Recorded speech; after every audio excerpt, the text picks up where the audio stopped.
Henry thought the college reunion would be a few hours of small talk and awkward handshakes. He never expected his ex-wife to stand in the center of the room, smiling at their former classmates while calling him a failed husband and a useless father. Laughter rippled through the crowd. He stood frozen, a black single dad with no defense, no rebuttal, just silence. Then, at the exact moment his humiliation peaked, a woman walked toward him. She was elegant, powerful, and utterly calm. She slipped her arm through his and said one word. "Honey." Who was she, and why was she on his side? Before we dive into this story, I'd love to know where you're watching from. Drop your city or country in the comments below. And if you're new here and enjoy stories about real life, dignity, and unexpected moments that change everything, hit that subscribe button and join our community. Now, let's get back to Henry. The evening sun cast long shadows across the living room as Henry adjusted his tie in the hallway mirror. Behind him, 7-year-old Serena sat cross-legged on the couch, watching her father with curious eyes. "Daddy, why are you dressed so fancy?" Henry turned to face his daughter. "Remember I told you about my college friends? We're having a little party tonight." Serena tilted her head. "But you never go to parties. You always stay home with me." She was right. In the 3 years since the divorce, Henry had built his life around two things: his job as a mid-level manager at a financial firm, and his daughter. Weekends meant trips to the park, not nights out. Evenings meant bedtime stories, not social events. He had declined every invitation, every opportunity to reconnect with old friends, because being present for Serena mattered more than anything else. "Your grandmother thinks I need to get out more," Henry said, kneeling down to meet Serena's eyes. "And maybe she's right. Just this once." Serena considered this for a moment, then nodded with the seriousness only a child could muster. "Okay, but you have to promise to come back and read me a story." "I promise, baby girl. I'll be home before you know it." His mother, Ruth, appeared in the doorway. At 62, she carried herself with the quiet strength of a woman who had raised 3 children on her own after her husband passed. She looked at Henry with knowing eyes. "You don't have to prove anything to anyone tonight," she said. "Remember that." Henry kissed Serena's forehead, grabbed his car keys, and headed out into the cooling night air. His mother's words echoed in his mind as he drove toward the restaurant. He had spent his whole life not trying to prove anything. He worked hard, kept his head down, and focused on what mattered. But somehow, the world always seemed to demand more from men who looked like him. The restaurant was upscale, the kind of place with white tablecloths and soft jazz playing in the background. Henry arrived 15 minutes late, having circled the block twice while debating whether to just turn around and go home. When he finally walked through the door, he immediately felt out of place. Groups of his former classmates clustered around the bar and scattered tables, their laughter filling the room. Some had grown prosperous, their success evident in tailored suits and expensive watches. Others looked tired, worn down by the years.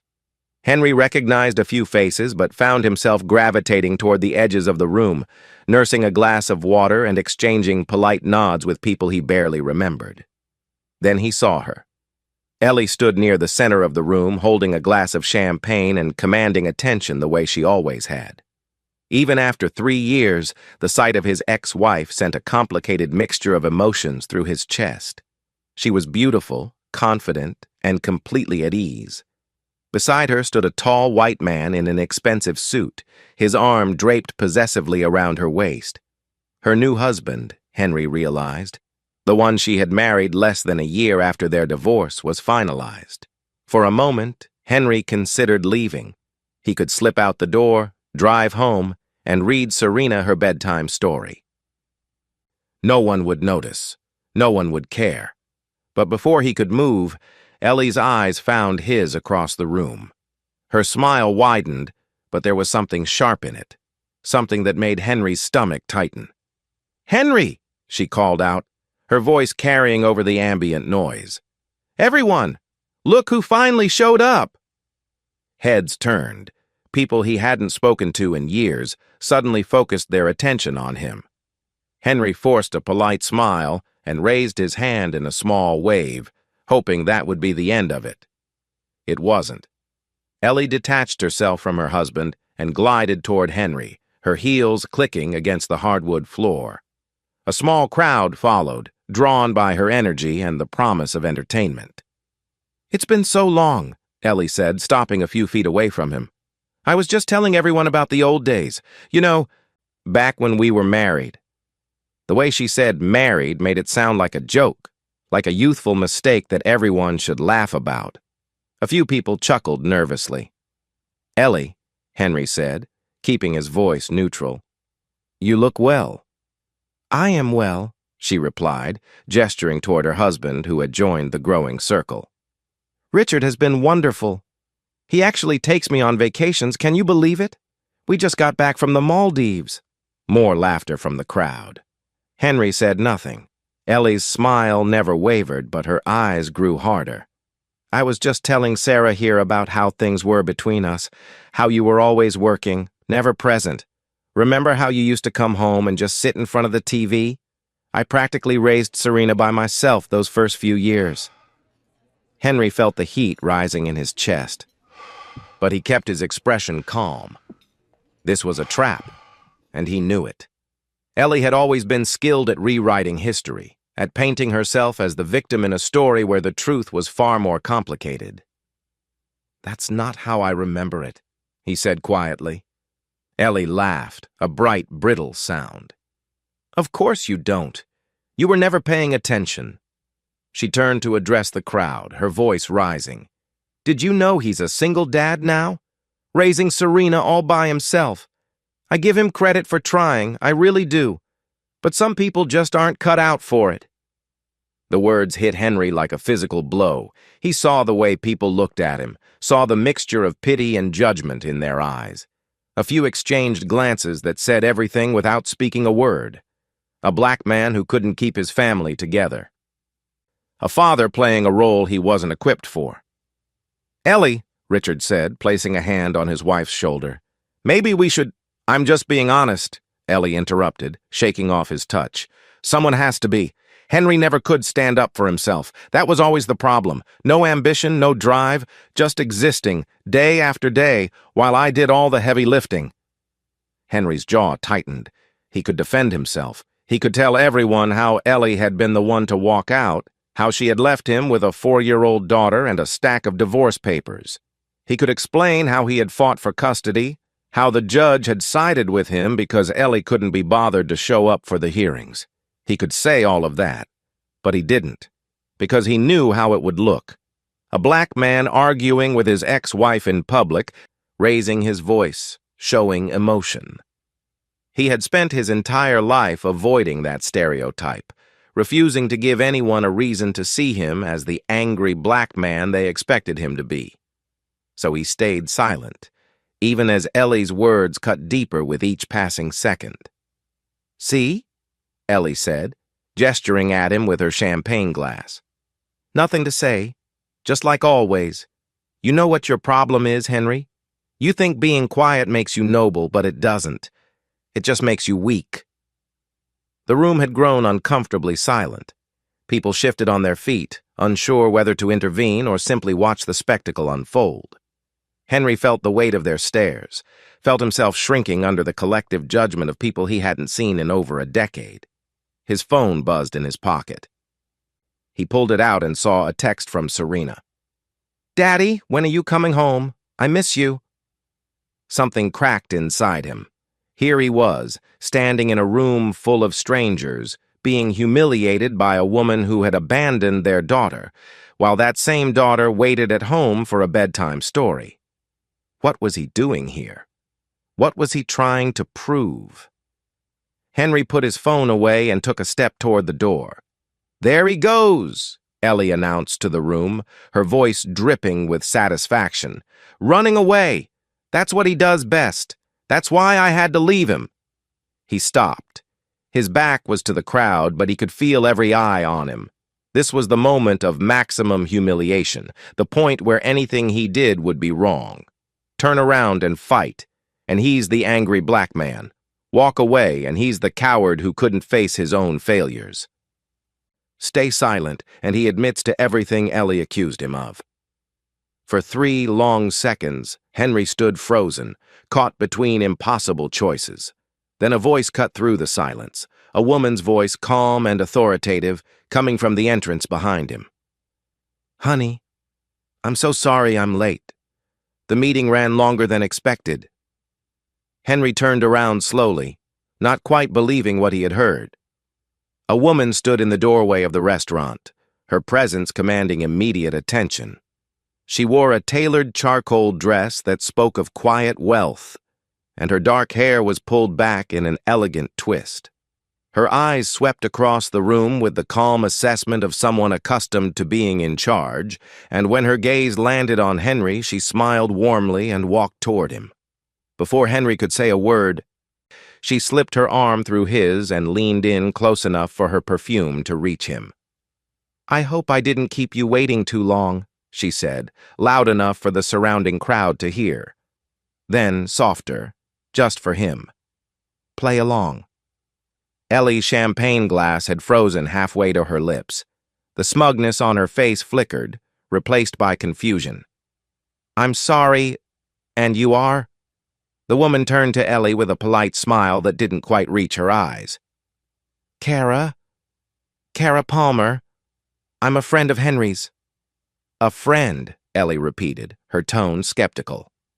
She looked Kara up and down, taking in the expensive dress, the understated diamond earrings, the quiet confidence that radiated from every pore.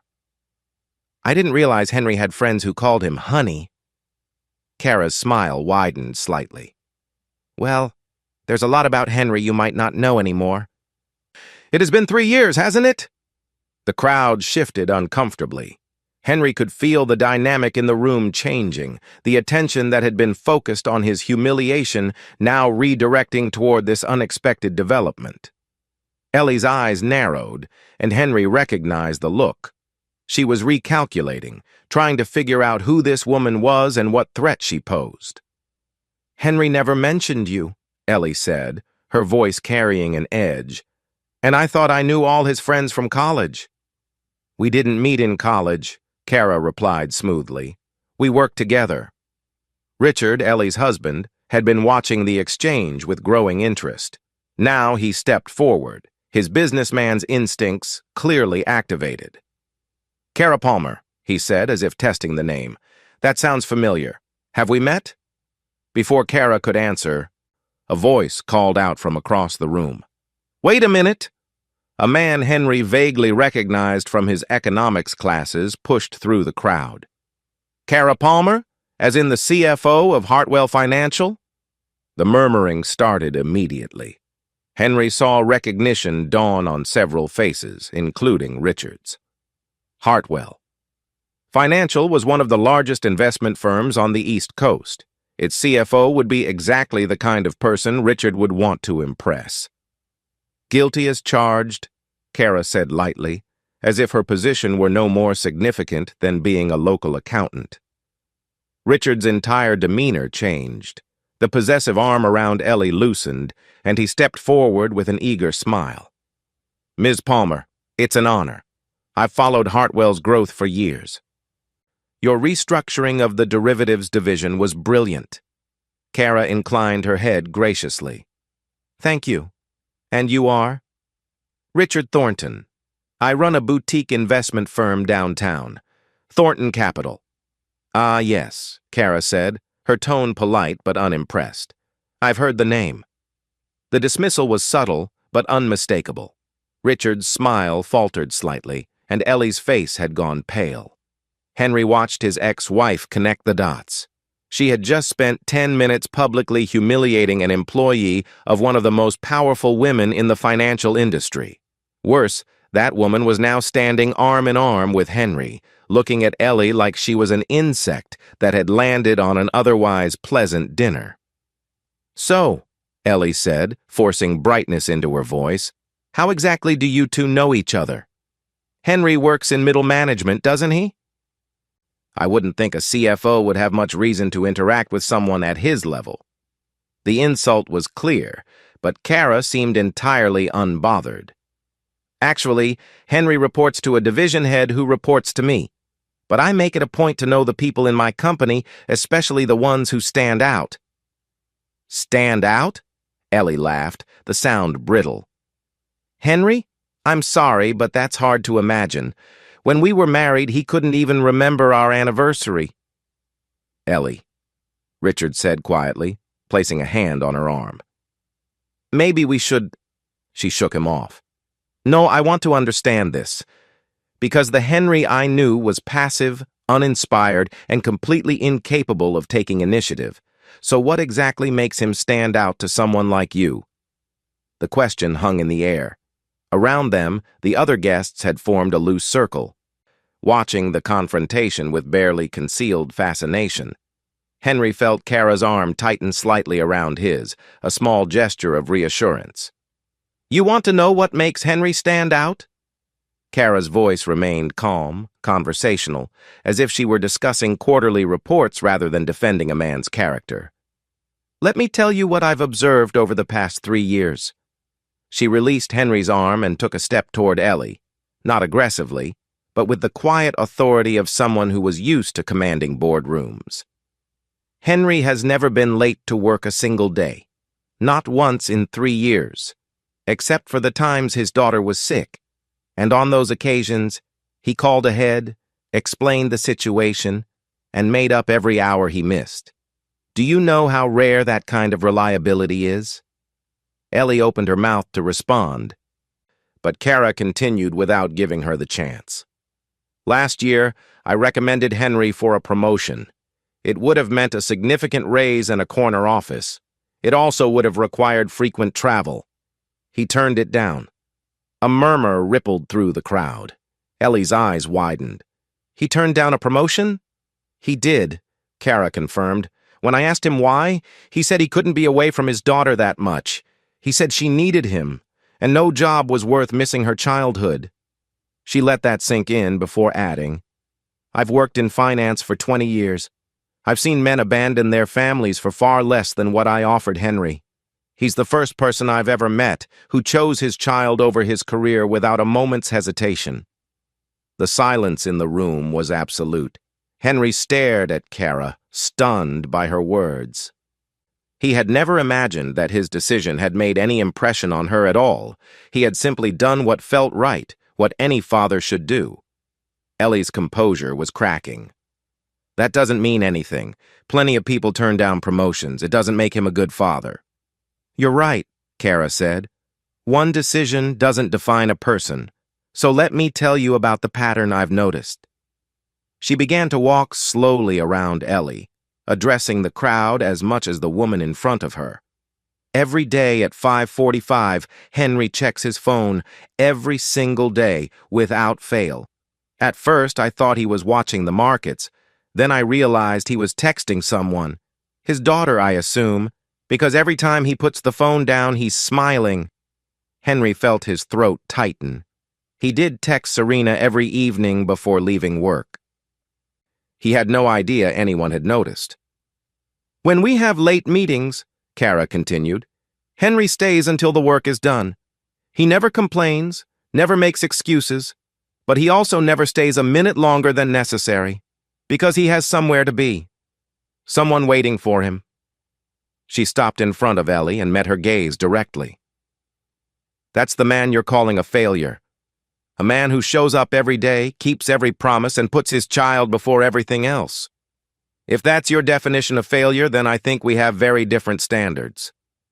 Ellie's face had flushed red. Her hands trembled slightly around her champagne glass. You don't know what our marriage was like? You don't know what I went through? You're absolutely right, Kara said. I don't know what happened between you two, and frankly, it's none of my business. But I do know what I've seen with my own eyes.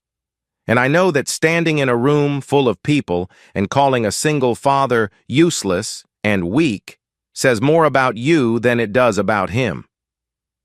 The words landed like a slap. Ellie took a step back, bumping into Richard, who steadied her with a hand on her elbow. The crowd had gone completely still, everyone waiting to see what would happen next. For a long moment, no one spoke. Then Ellie straightened her spine, lifted her chin, and forced a laugh that convinced no one. "Well, this has been entertaining. But I think Richard and I should mingle with some of the other guests. It was lovely meeting you, Kara. Henry, always a pleasure." She turned and walked away, Richard following close behind. Henry watched them go. Watched Ellie's rigid posture and the way Richard leaned in to whisper something in her ear. Whatever they had, it wasn't the happiness Ellie had tried to project. The crowd began to disperse, conversations resuming in hushed tones. Henry knew he would be the subject of gossip for weeks, but somehow that didn't bother him as much as it should have. He turned to Kara, who was watching him with an expression he couldn't quite read. "Thank you," he said quietly. "You didn't have to do that." Kara shrugged. "No, I didn't. But I wanted to." "Why?" She considered the question for a moment. "Because I've sat in enough meetings to know the difference between people who talk about integrity and people who actually have it. You're one of the few people I've met who falls into the second category." A small smile crossed her face. "Also, I really don't like bullies." Henry almost laughed. Almost. "How did you even know to come here? I didn't realize you were in the same graduating class." "Different department," Kara explained. "I was in the business school. We probably crossed paths on campus, but I doubt either of us would remember. I got the reunion invitation months ago and almost threw it away, but I had a meeting downtown tonight that ended early, and I thought I'd stop by for a few minutes." She glanced toward where Ellie had disappeared into the crowd. "Good timing, apparently." "Very good timing," Henry agreed. They stood in comfortable silence for a moment, the noise of the party washing over them. Then Kara tilted her head toward the door.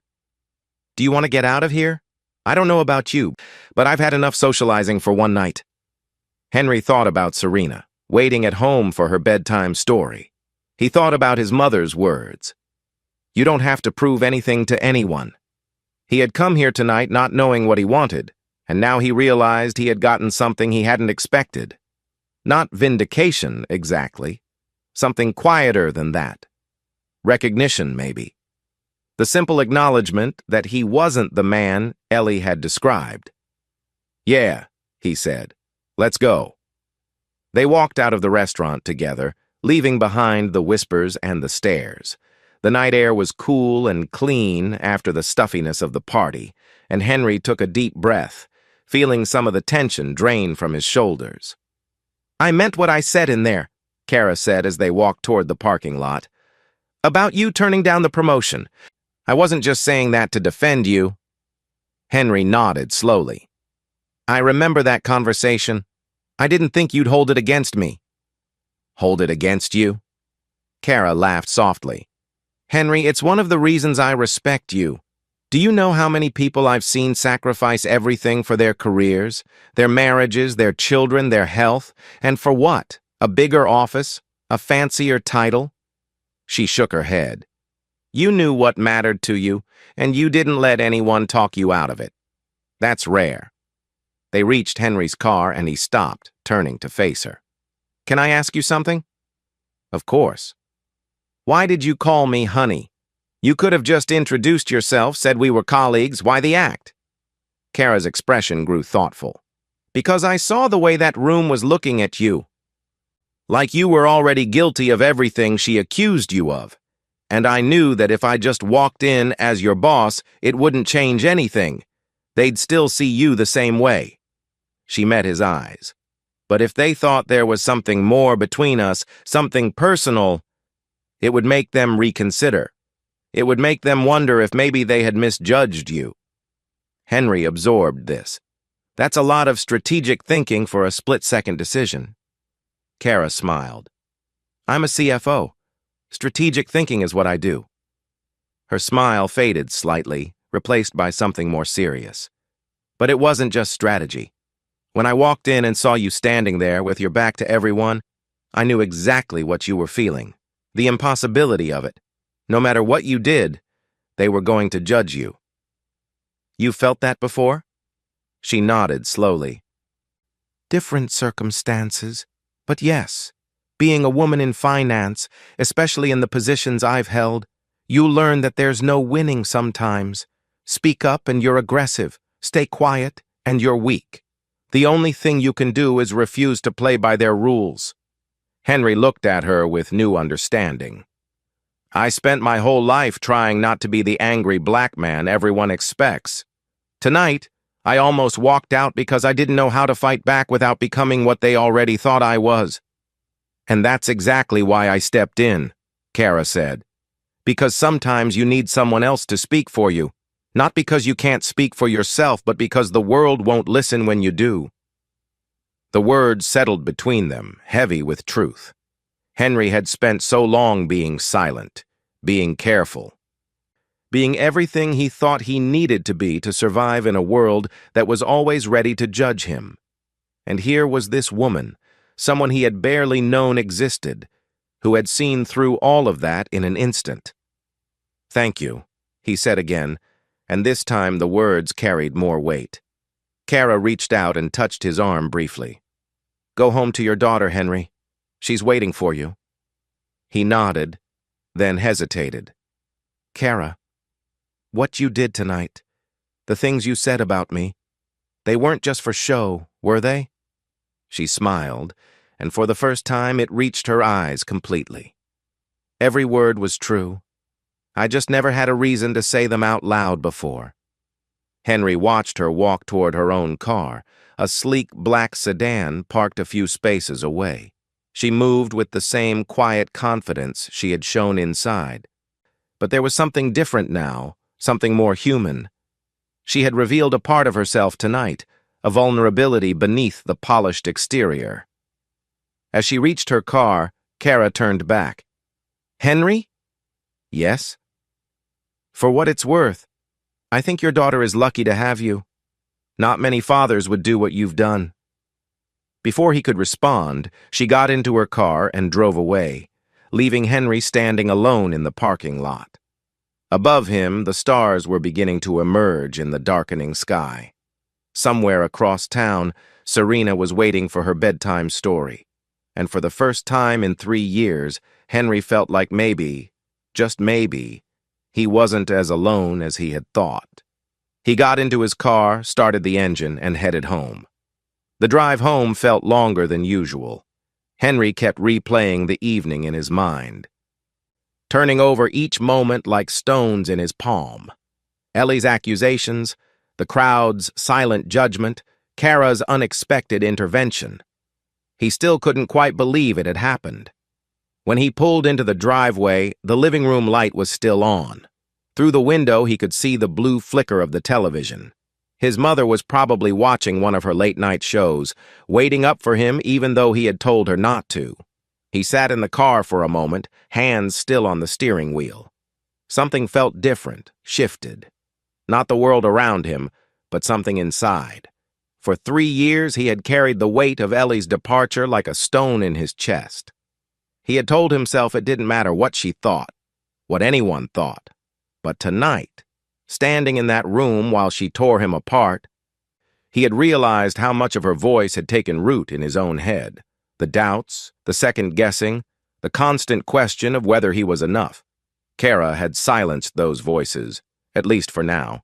Not by fighting Ellie, but by simply telling the truth. And somehow, hearing someone else say what he had always believed about himself made it feel real in a way it never had before. Henry got out of the car and walked to the front door. When he stepped inside, his mother looked up from the couch, her reading glasses perched on her nose. "You're back earlier than I expected," Ruth said, setting down her book. It was an interesting night. She studied his face with the keen perception that had always unnerved him as a child. Interesting good or interesting bad? Henry considered the question. Both, I think.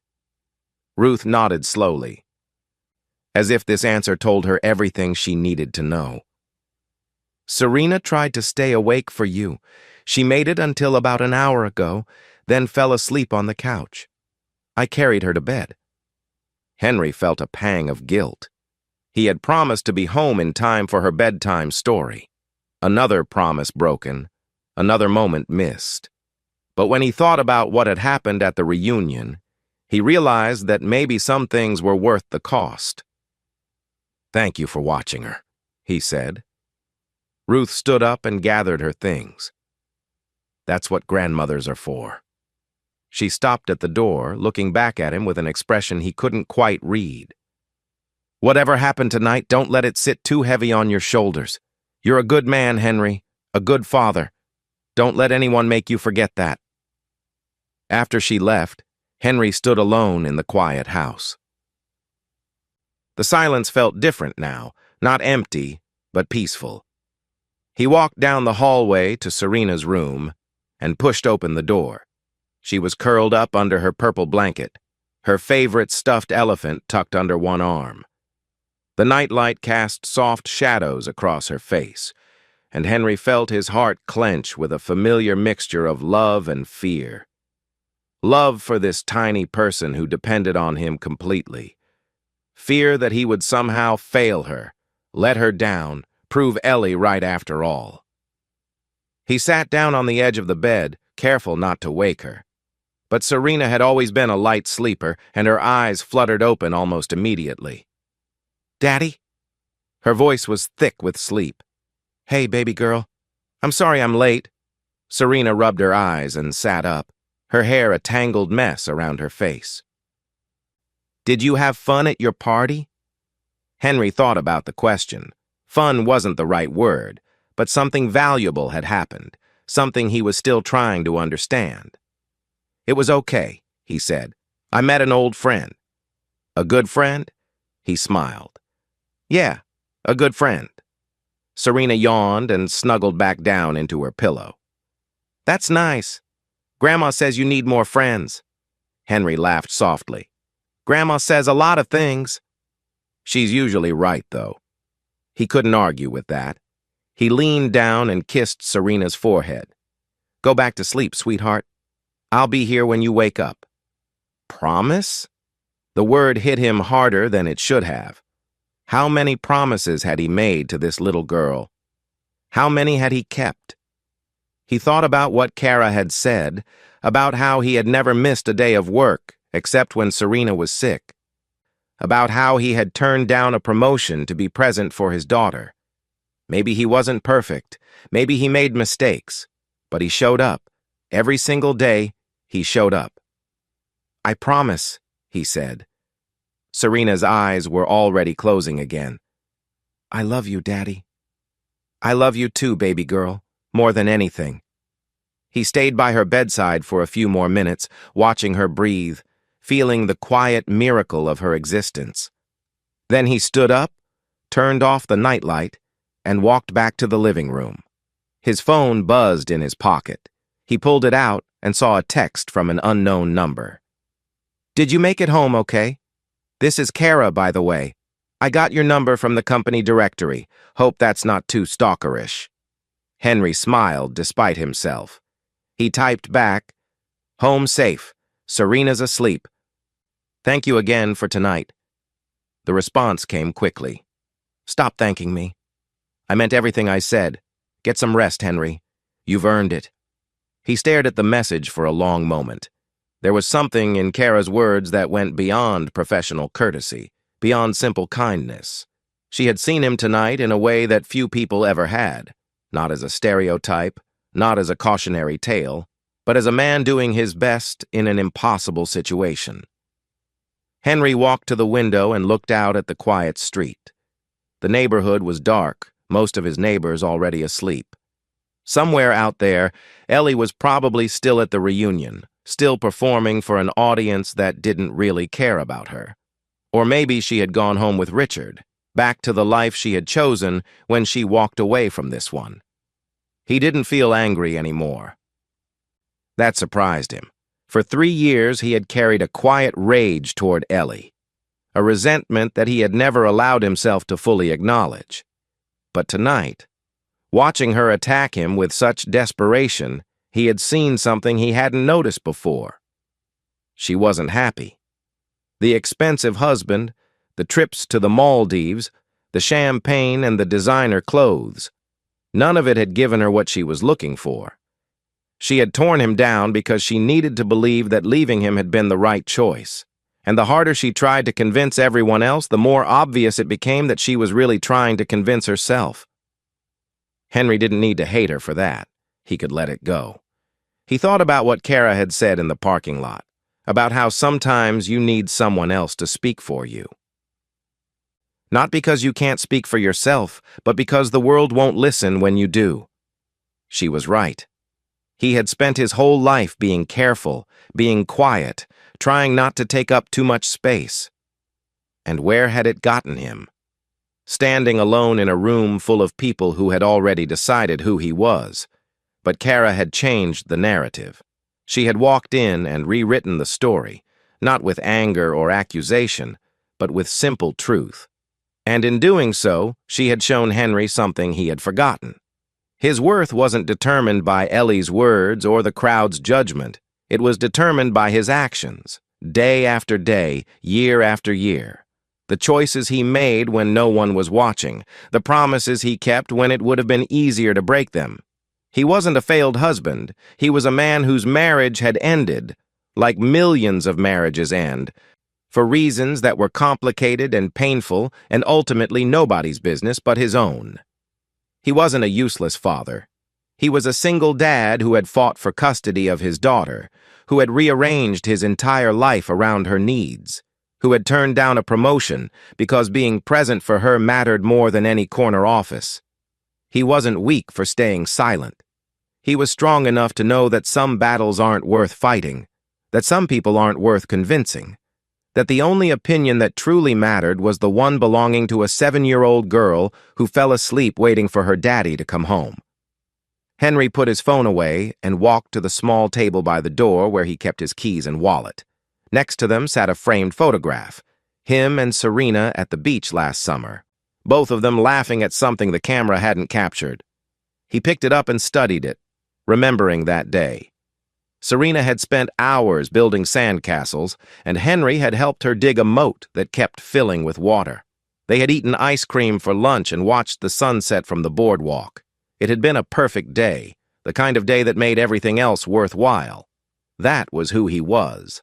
Not the man Ellie described, not the stereotype the world expected. Just a father who loved his daughter and tried his best every single day. He set the photograph down and headed to his bedroom. As he changed out of his suit and into comfortable clothes, he thought about tomorrow. There would be work and school drop-off and probably a dozen small crises that needed his attention. There would be questions from colleagues who had heard about the reunion and maybe some awkward conversations with people who didn't know what to say. Life would go on, the way it always did. But something had shifted tonight, something fundamental. Henry had spent 3 years believing that he had to carry his burdens alone, that asking for help was weakness, that silence was the only safe response to a world that was always ready to judge him. Kara had shown him a different way, not fighting, not fleeing, but simply standing firm in his own truth and letting someone else help him hold that ground. He lay down in bed and stared at the ceiling. Tomorrow, he would text Kara and thank her properly. Maybe he would ask her to coffee, as a friend, as a colleague, as whatever she wanted to be. He didn't know where that might lead. And he wasn't going to overthink it. For now, it was enough to know that she existed, that someone had seen him, truly seen him, and found him worthy. His phone buzzed one last time. Another message from Kara. For what it's worth, I think your daughter already knows how lucky she is. Good night, Henry. He smiled and typed back. Good night, Kara. Then he closed his eyes and, for the first time in longer than he could remember, fell asleep without the weight of the world on his shoulders. Down the hall, Serena slept peacefully, dreaming whatever dreams 7-year-olds dream. And in the quiet house, surrounded by the evidence of a life built on love and sacrifice and stubborn hope, Henry finally allowed himself to believe what he had always known but never quite accepted. He was enough. He had always been enough. And now, at last, he could stop trying to prove it to anyone but himself. If this story touched your heart, you're not alone. Stories like Henry's remind us that our worth isn't defined by the loudest voices in the room, but by the quiet choices we make every day.